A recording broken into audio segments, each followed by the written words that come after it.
Good morning friends, কেমন আছে সবাই? আশা করি সবাই খুব ভালো আছে। দেবযানী দুনিয়া ব্লগে তোমাদের সবাইকে স্বাগত জানাই।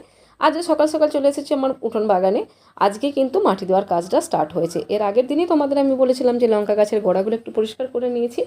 তো লঙ্কা গাছের গোড়াগুলো তো পরিষ্কার করে নিয়েছি, কিন্তু গাছের গোড়ায় মাটি দিতে গেলে গাছগুলো বড় বড় হয়ে গেছে না, তাই একটু করে সাইড করে দিতে হচ্ছে। তো আমি একটু সাইড করে ধরছি আর মাটি দিয়ে দেওয়া হচ্ছে, কিন্তু এইভাবে দিলেও কি এবার অনেক গাছ আমার ভেঙে গেছে। আর 4-5টা গাছ তো মাটিতে চাপায় পড়ে গেছে, সেগুলো আর তোলাই যাচ্ছে না। মোটামুটি সব গাছের গোড়াগুলোই দিয়ে দেওয়ার চেষ্টা করছি, কিন্তু সব গাছের দেওয়াটা একটু প্রবলেমও হয়ে যাচ্ছে। গাছগুলো বড় হয়ে গেছে আর দেখতে পাচ্ছ, দেখো কতগুলো ডাল ভাঙা গেছে। সেগুলো তোমাদের একটা নিয়ে আমি দেখালাম। আর একদিনেই কিন্তু এই মাটি দেওয়ার কাজটা কমপ্লিট হয়নি, এটা তার নেক্সট দিনের একটু ভিডিও ক্লিপ আমি নিয়েছি। প্রথম দিনে 3 গাড়ি মতো মাটি তুলতে পারা গিয়েছিল, মানে প্রচণ্ড তো রোদের জোর, তো কাজ করা একটু প্রবলেম হয়ে যাচ্ছে। আর তারপরের দিনে এসে কিছুক্ষণ কাজ করে আর 1 গাড়ি মাটিকে তুলে দিয়ে গেছে। যাই হোক, মাটি তো দেওয়া হলো গাছের জন্য, কিন্তু আমারই নিজের শরীরটা খারাপ হয়ে গেছে। আমি গাছের পরিচর্যায় এখন